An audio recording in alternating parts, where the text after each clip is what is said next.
What's up, everyone? Welcome back to Conflicts of Interest. This is episode 96, and I'm the co-host of the show, Kyle Anzalone.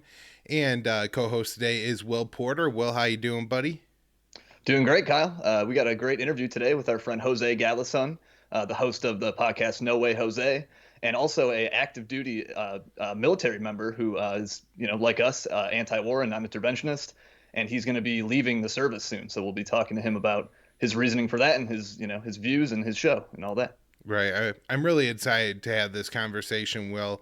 As you know, as something that I think we both realize, anti-war voices are especially important, especially those coming from veterans. And so I guess he's active duty, but, will be a vet.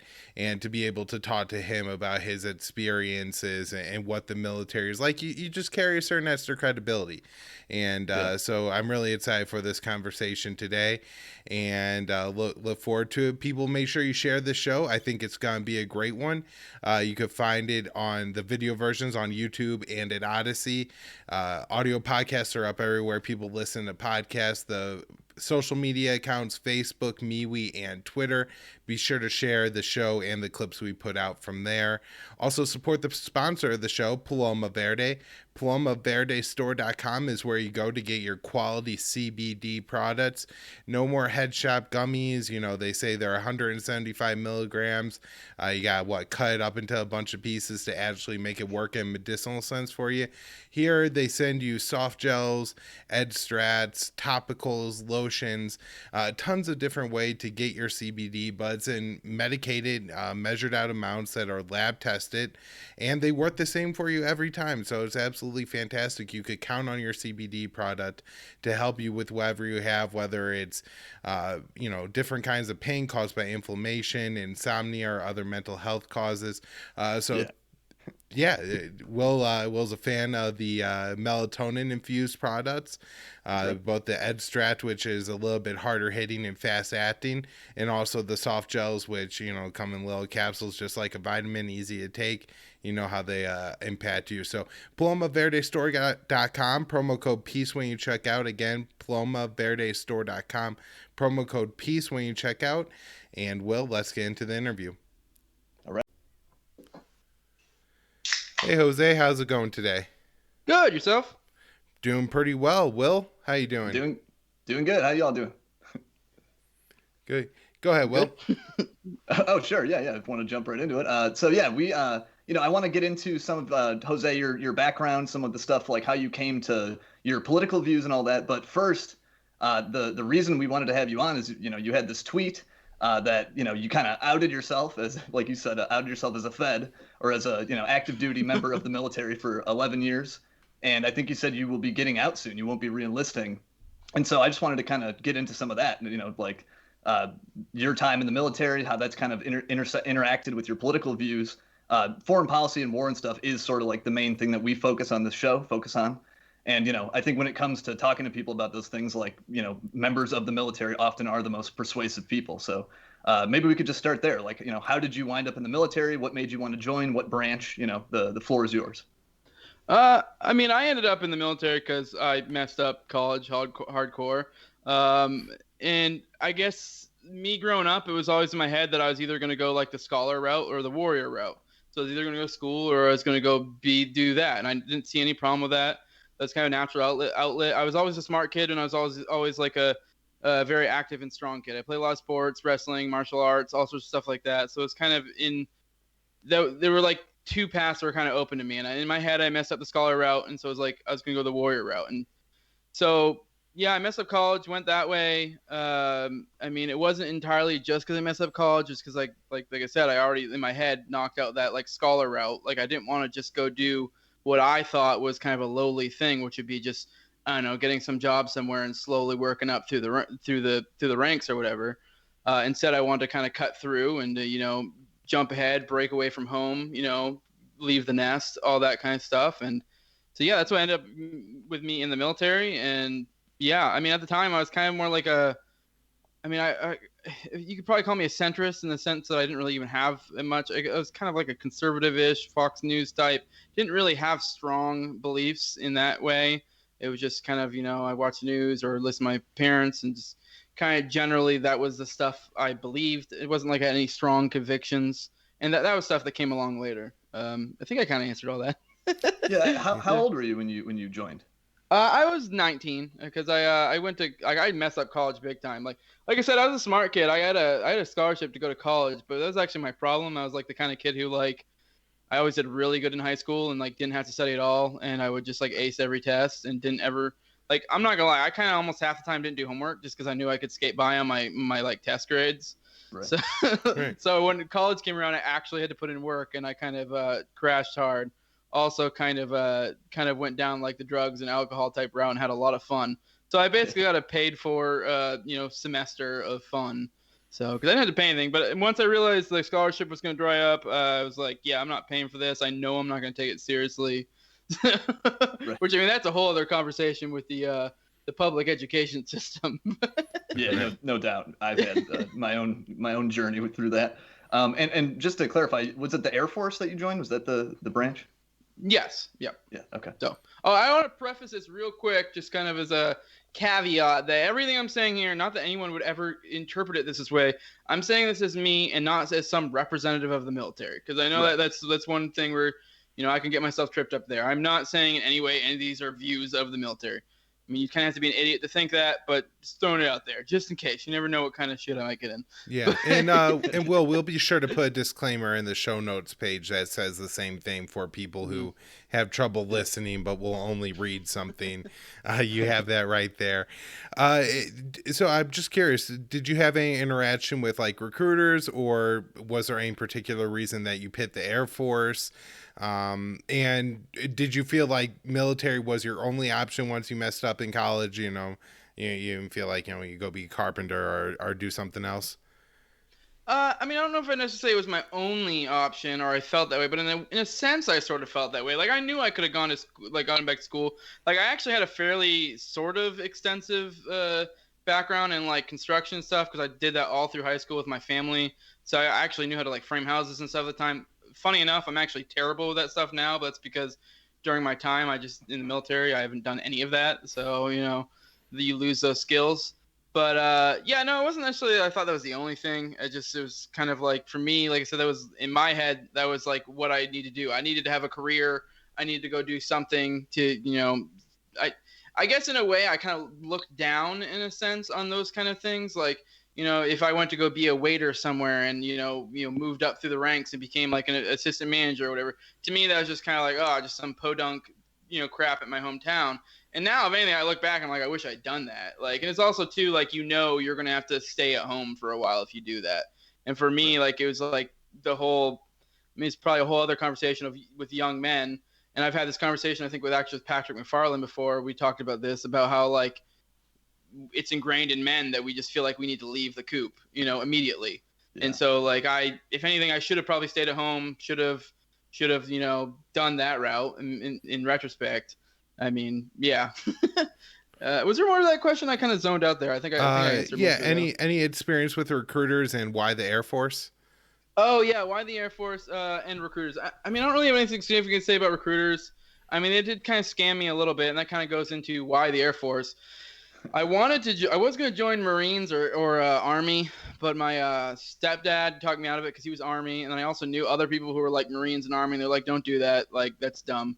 I mean, no offense, people did it. I mean, like I wanted to go be a badass. Like I wanted to go kill people. Like that's and I didn't in like because to me that was like protecting my tribe. Like that was the way I looked at it. Like I wanted to go do that.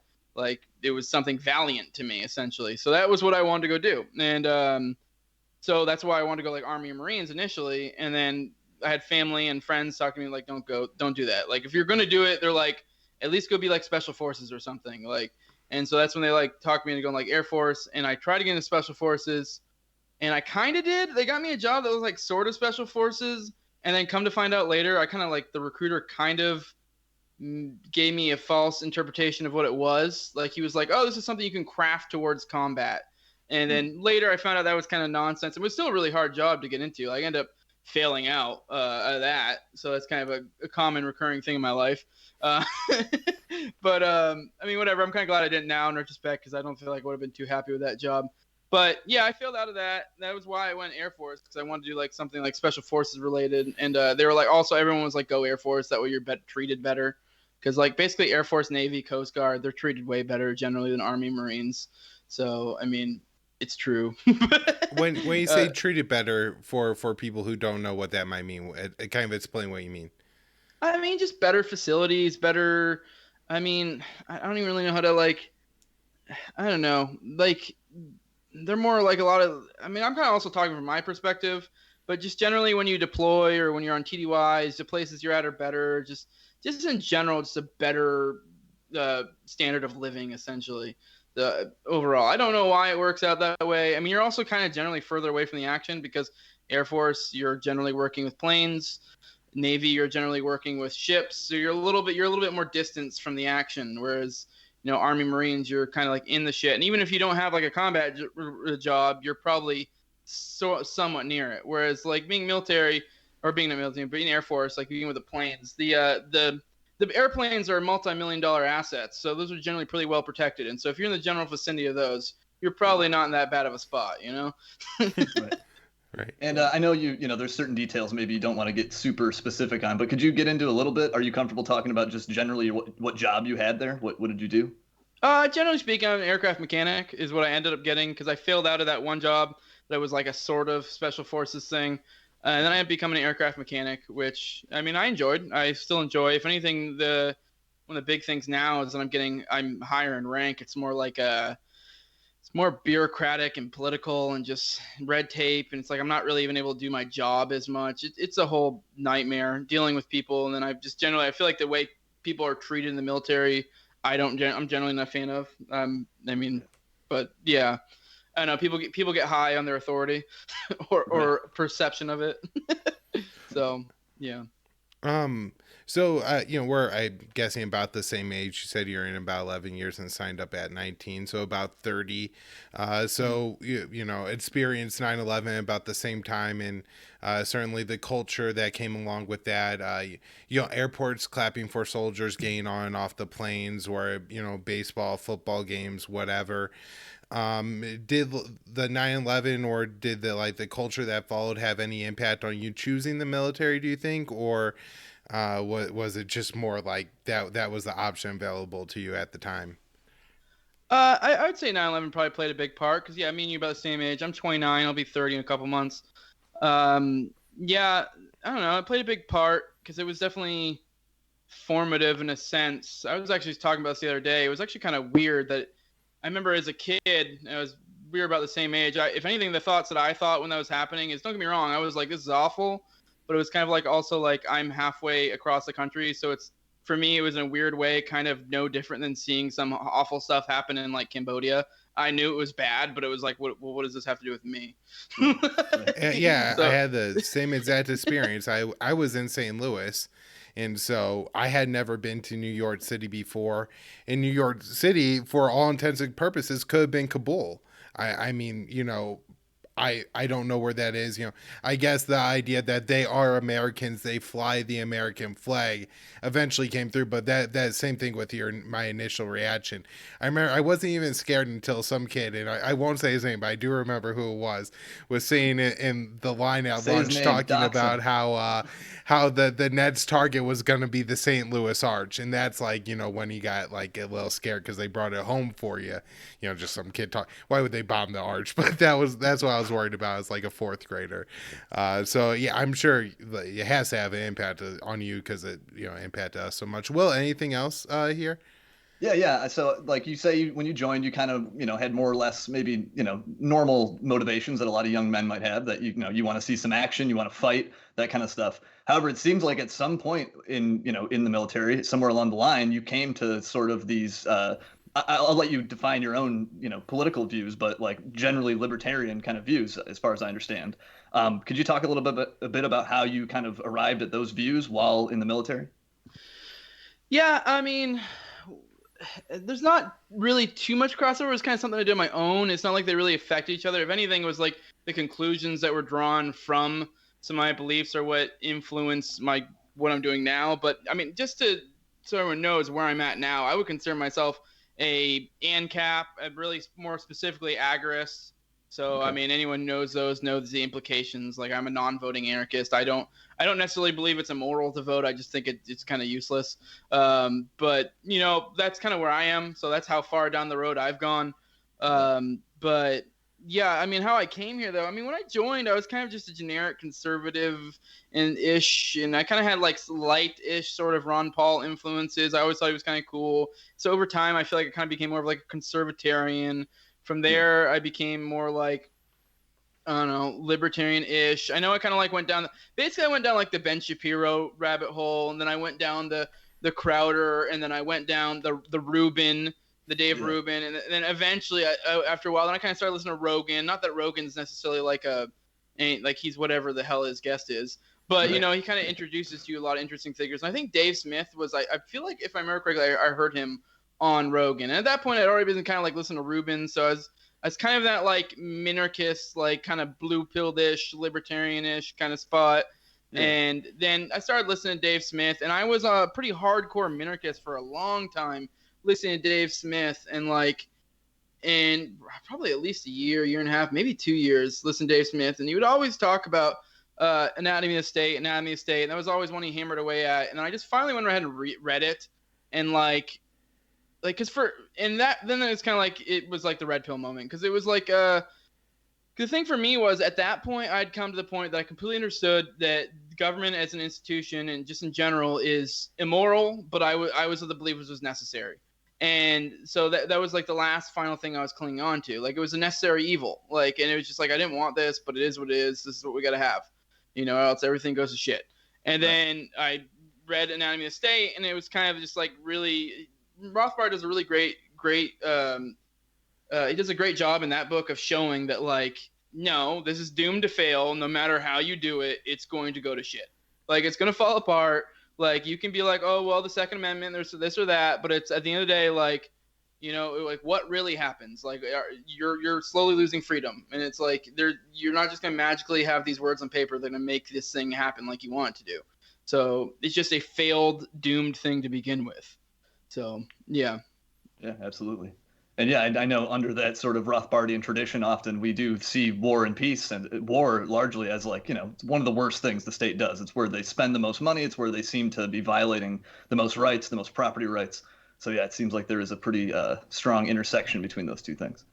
Yeah, and I meant to kind of go into too how that affected me. For example, like I said, how it was a necessary evil. And so I kind of had this with the military. I had this like this minarchist dream, you know, because the minarchists are always like, you know, the police, military, the courts, like those are kind of like generally where they're at. And like, so even then, like I was always able to do this mental gymnastics of why it was okay. Like even though I completely understood why the wars were immoral, this or that, it was kind of like, well, you know, we got to have a military, and, you know, that's what I'm doing now. You know, it's not ideal. They're not doing what I want them to do, but it is what it is.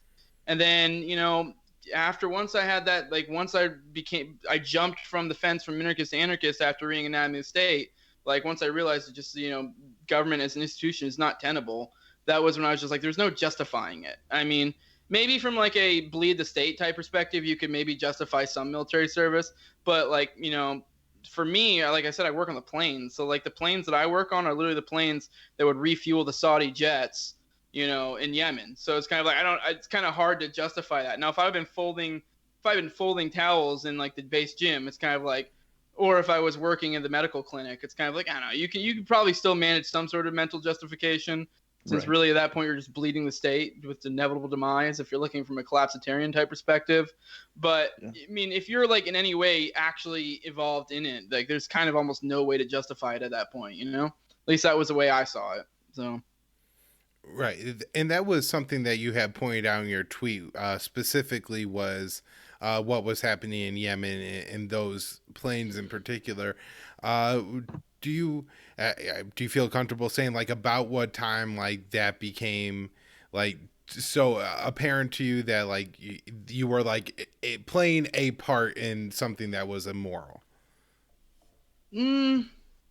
I mean, probably around 2016. I'll go and let you know I'm terrible at times. So right. I mean, don't quote me on this, but I would say honestly probably 2015, 2016ish, because I do remember it was pre-Trump that I was already like an anarchist. Like I didn't really care too much about Trump. I mean, I kind of I more enjoyed the idea that he pissed off my enemies, and I just thought that was hilarious. But it wasn't like I was a supporter.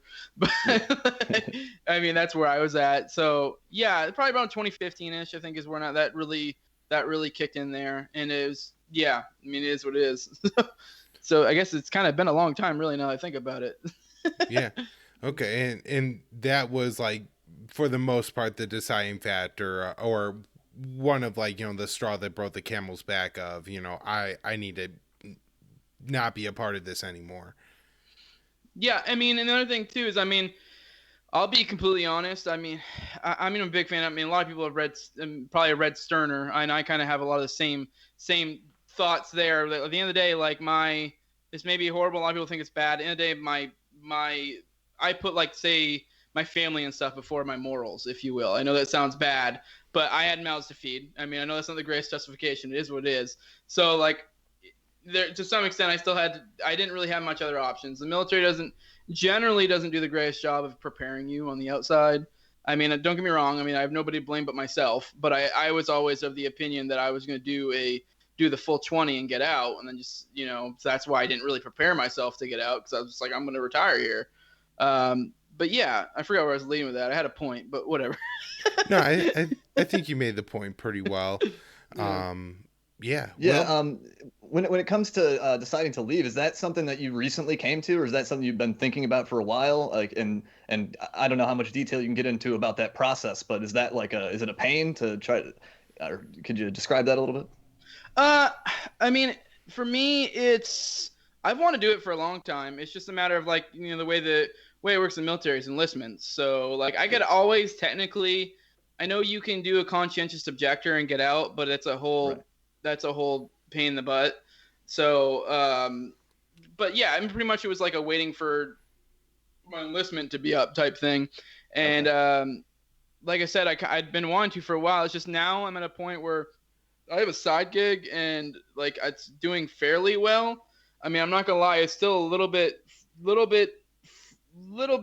tight. It's gonna be a tight transition.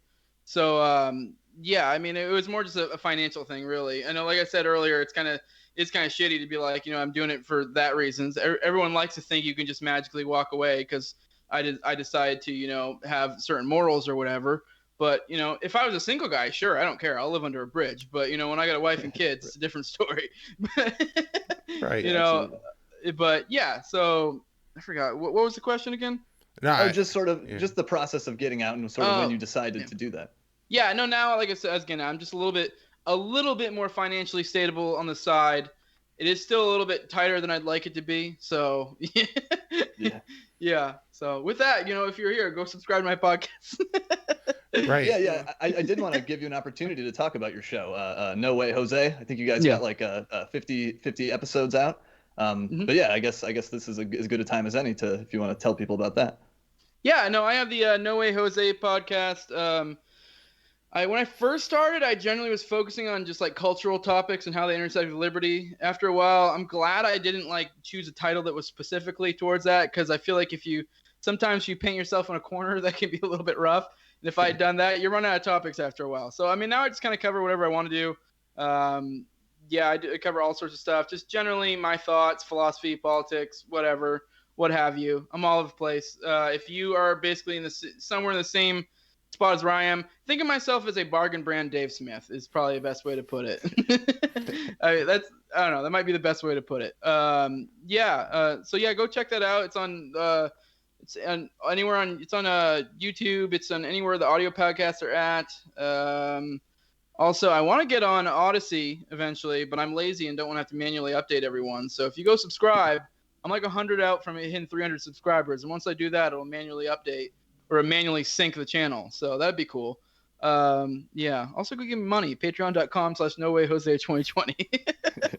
Yeah. It's a great show, man. You've had people, definitely our audience are familiar with. Patrick McFarland's been on your show. Mm-hmm. I think you've been on his as well. So you cover a lot of the topics that, I think our audience would be interested in: libertarianism, philosophy, rights, culture, all that kind of stuff. So it's good stuff. Yeah, no, keep a lookout too. Me and Patrick are doing a 3-part thing right now. We've already dropped the first, a 3-part like kind of covering. It's like I guess you call it a review or analysis of Anatomy of the State. It's a 3-parter. So we already did the first. Probably here. I think this next week we're gonna be recording the second, and then I don't know when the third will come out. But I'm excited about that. I think that one's gonna be fun. I wrote an article like before I even started a podcast, and it was on that, and so we were using that as a basis on which to do the episode. So yeah, I think it'll be fun.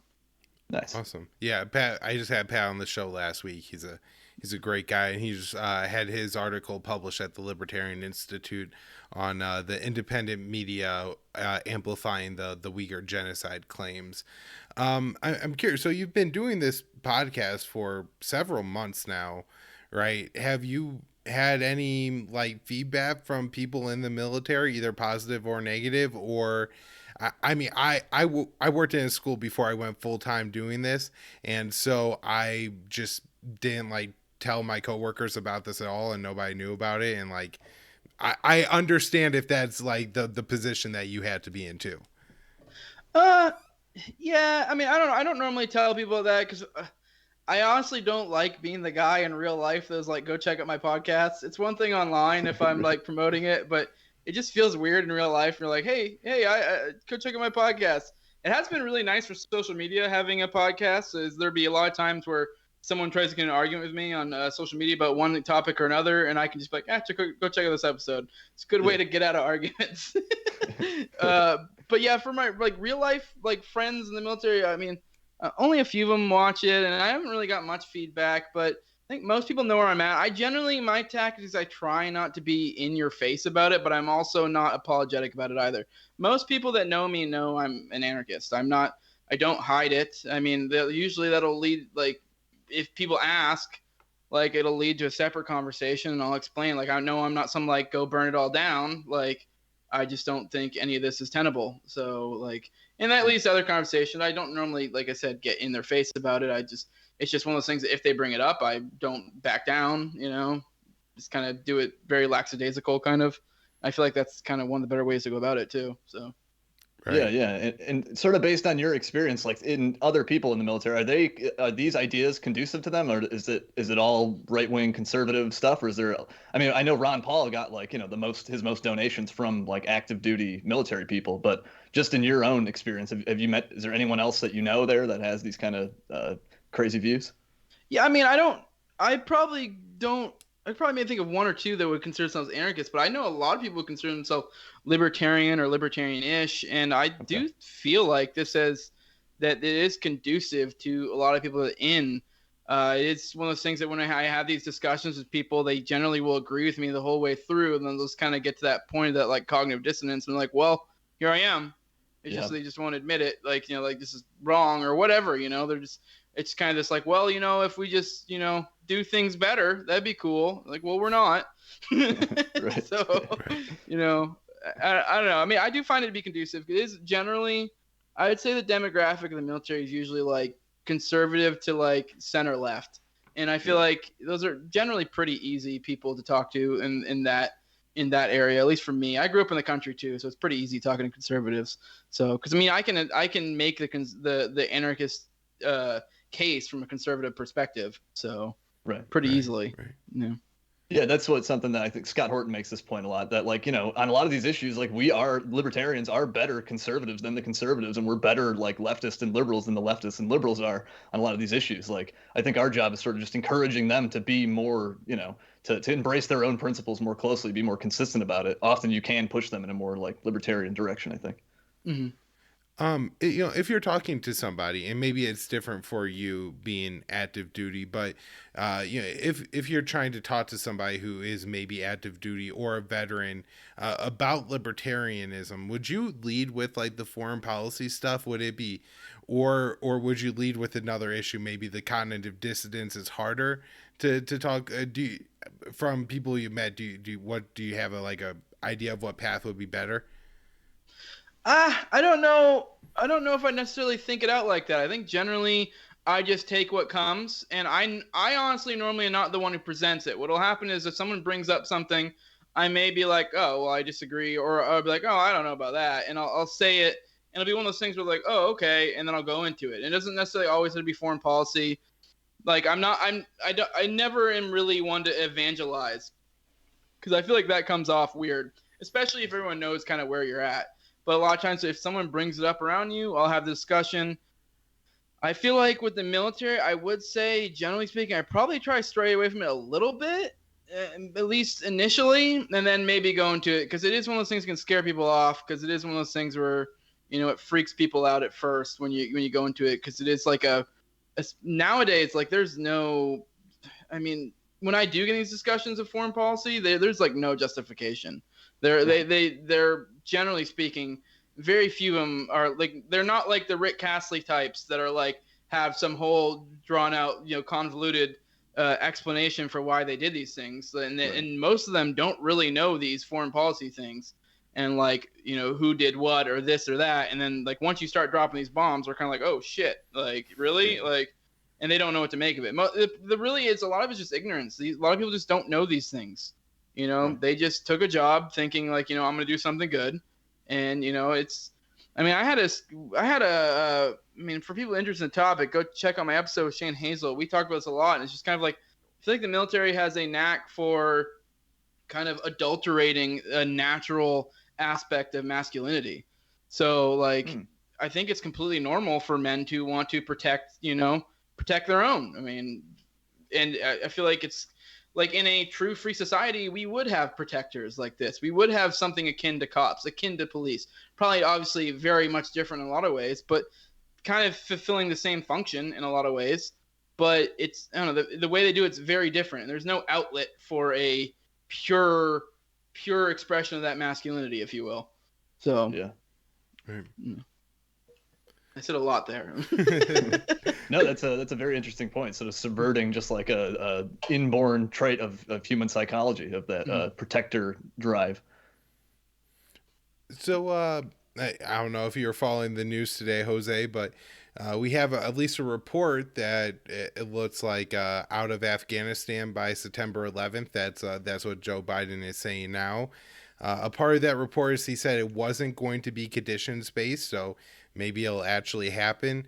For a long time, we've seen polling coming out from the military on the, particularly endless wars, or they'll do polling on Iraq and Afghanistan about like how much support there is for the mission. And in the past couple of years, about 2/3 to 3/4 say they no longer support the mission.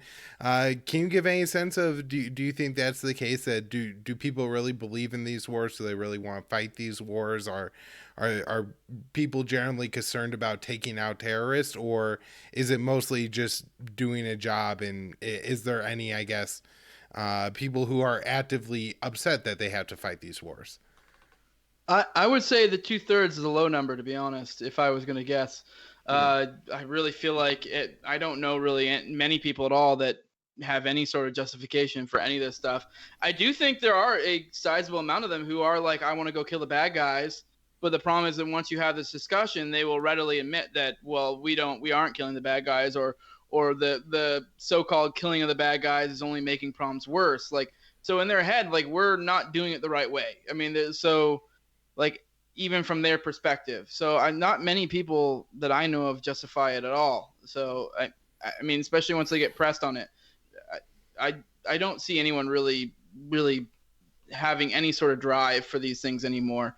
If anything, that's in a big culture change during my time. Because when I joined, it was like there were still people that were trickling in from the 9/11 type days. But like, for example, like a year or two ago, I remember a new guy came in and like he was telling me his age, and he was like, I was like, you were like, I think he was born around the time of September 11th. And I'm like, what the hell are you doing here? Like, why? Like, what drive? What anything? It's just kind of, like, okay. So, I mean, I think maybe some of the newer generation probably are legit here just for benefits and job and whatever. But there is this mix of people who feel like it's like these crusty people that are a little bit dead inside from the older people that have joined around the time I was in, or joined, that do have that, like, that did join from a sense of purpose type thing, which that was partially why I joined too. And yeah, I think a lot of them are just disillusioned with it. And even though a lot of them are still clinging on to a little bit of that, they want to go kill the bad guys, they know that we aren't going about it the right way, at least in their perspective. So I don't know, man. Can't recall anyone who's really made any sort of case for what we're doing. Like even then, like the best I'll get is, well, we should go kill the bad guys, and then I'll push them on and be like, yeah, but we're doing it really dumb. Right. So, Okay. Yeah, I I think wasn't that sure. Maybe there's like, somebody somewhere that was like, hell yeah, we're going to get them, and always talking about like the strategy and the plan and what we're doing and how it's going to work and why it's so important. And, maybe people like true believers. I've worked with some people that like, it seems like they believe way more in the cause than they ever should. mm-hmm. Yeah, I feel like that's such an important point, like for people who aren't in the military to see that like there is a lot of skepticism in these conflicts, in our involvement in these conflicts within the military. Like I think a lot of people often predicate their support for the wars on their support for the troops. That hey, you got to back our boys. But if they knew that just how skeptical the troops were in the wars they were fighting, I think that might possibly change some things. Yeah, I feel like there's probably way less support among the military than with normal people, because the perception I get from just the few times I do talk to people who aren't in the military or whatever, they completely have a different perception. I can't tell you how often people, oh, you getting them over there, just like stupid comments like that, like, Right. And they don't have any idea what's going on. Like, for example, like most people don't even realize the vast majority of the military is not even combat related. Like, I'm not combat. Like I said, I'm a mechanic, and that's the vast majority of the military. And yeah, I mean, that's another thing. I know we didn't touch on that, but that was probably another part that was kind of pervasive and made it hard, because I feel like there's probably different trials and tribulations of both sides, but when you have a combat job, I feel like in some senses it's a little bit easier to be like, like I just kicked in this door and whenever, like we accidentally shot this guy or whatever. In some ways, it's a little bit harder to see what you're doing wrong. But when you're just doing a job, when you're changing aircraft tires or whatever, you're kind of like, it's a little bit harder to see what's going on, Yeah. And then you kind of almost feel weird in some senses saying anything, because there are the guys that are really doing shit, and in some weird way, it's almost like an insult to them, So Interesting. Yeah. Yeah, I see what you mean there. There's a really great article by William Arkin out in Newsweek yesterday about how even if the forever wars, like, Biden does withdraw troops from Afghanistan, the war really may never end, because at this point, you have CIA assets and the CIA on the ground. You have special forces teams in the region that could be deployed at any time, drones or airstrike capability again at any time. That really now you may only, I think he points out, like you may have like 1,000 people in like the pipeline to make this attack happen, that we could kill anybody almost anywhere on the planet anytime we want. But there's only like one person or a very limited number of people that are actually involved in the activity. Whereas, one time in World War II, so many people are foot soldiers on the front line. Everybody's involved in the combat. There's very few people that aren't, where now the ratios are way the other way. And it's a way to make the war invisible for the American people. It ensures that there's not combat deaths, or if there are, there's very few. And I guess, people, at least I believe, imagine that PTSD or moral injury really isn't a thing if you're not the guy over there that's kicking down the door and shooting the kid, or maybe the pilot that hits the button on the bomb. But I think we've seen, and people like Peter Van Buren have detailed, where he was just in the State Department but involved in the Iraq reconstruction, how much that how terrible his role there was and how much that traumatized him. Sorry, that really wasn't a question there. I don't know where to go. Yeah, I don't really have anything to add to that. I mean, I think we hit on, how long we been going here? About an hour? 45? Yeah, we're about 40 minutes. The only thing I was going to ask before I wrap, and we'll have to have you back on once you're out of the military officially, and divulge all your secrets. Tell me all the classified information you have.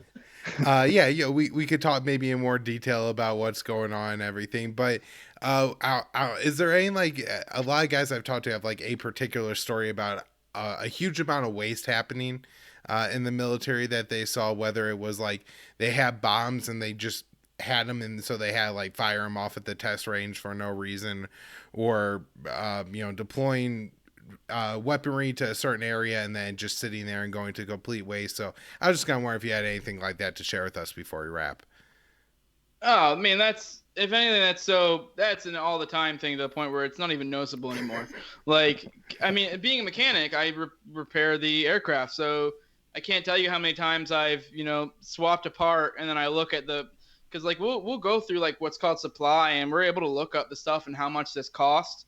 And it's just like, you'll have like bolts, like just that are like $80. You're like, Jesus Christ, like why? And a lot of this is just like due to like, because whenever they sold the planes, they had some sort of contract that made it so they could only sell to or only buy certain parts or whatever. There's just a whole lot of like bureaucratic nonsense in all that. And so that's where a lot of that like just silly stuff. And then obviously like we kind of with no regard will swap out parts, just be like, oh, well, it might be bad, we'll swap it. To be fair, to some extent, if you're a mechanic, that might not be the worst idea if you're like trying to really keep an upscale thing. But, sometimes it's kind of like, why? And like I said, it's just mostly just the cost of things is insane. Aside from that, not really too much. Obviously there is like I think something to do with the way bureaucracies are set up kind of naturally lends itself to waste, but that's not even necessarily intended.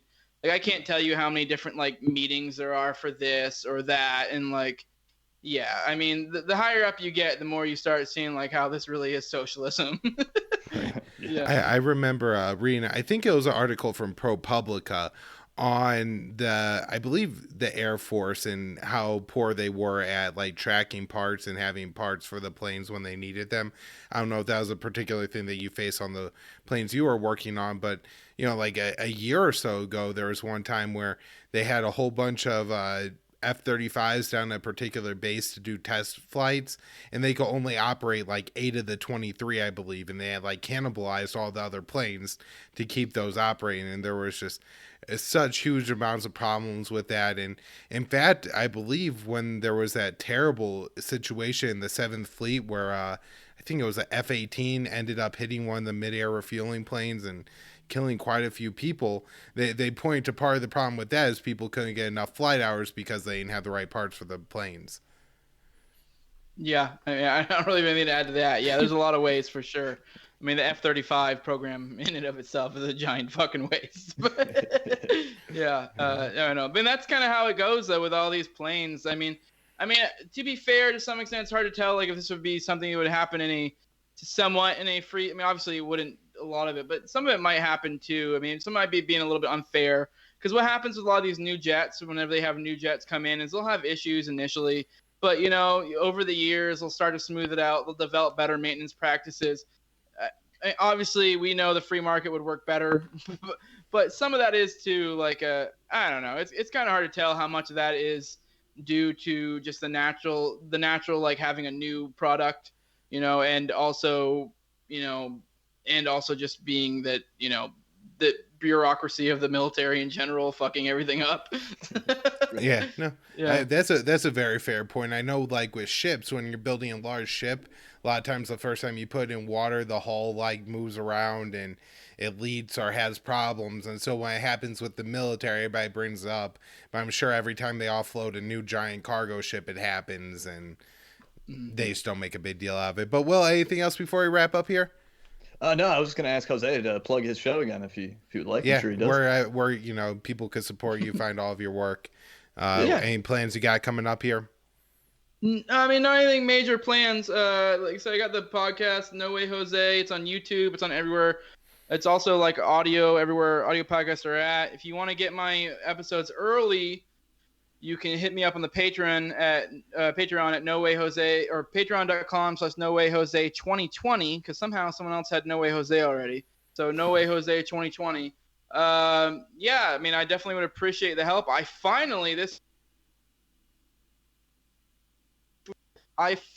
got to a point where I'm breaking even doing this. So that's nice. Because I got to pay for my streaming service and stuff. But I'm finally breaking even. Any little bit helps. I'm not trying to beg for money, but it does help. If I want to keep doing this. Also, like I said, things are probably going to be tight here soon. So every little bit helps. If you want to give me money, I'm all about it. I will not turn down money. And people don't yeah. realize how much work goes into the podcast that you don't see. It's not just sitting down, us laughing and having a good time and chatting. There's a lot of, pre and post production work that goes into all of this. And so you're spending a lot of, being a husband and a father, your very precious time on this podcast. So if, people want you to keep doing it, we're libertarians. You know how the, market incentives work. Make sure you incentivize the people doing the shows you like. Yeah, no, I'm definitely, like I said, all I said to everybody is if I could at least break even, I'll probably just keep doing it. But I mean, I would like to make a little bit of money. That would be awesome. Like I said too, I would like to be able to start, syncing up my channel with Odysee. So if you guys listening want to go subscribe, that way I can hit 300 subscribers. Once I hit that, it'll manually sync. Yeah, I mean, I would like to keep doing this. I enjoy it. I mean, it is fun. I know there is like a lot of work that goes into this. It's kind of a pain in the ass sometimes, but I do enjoy it. It's a lot of fun having these discussions. That's all I got. All right. Hell yeah. Well, thanks so much for coming on our show. Right. Yeah, on the show. I'll have to bring you guys on sometime. Figure out something. So anytime. Yeah, I'd love to. All right, appreciate it. Thanks.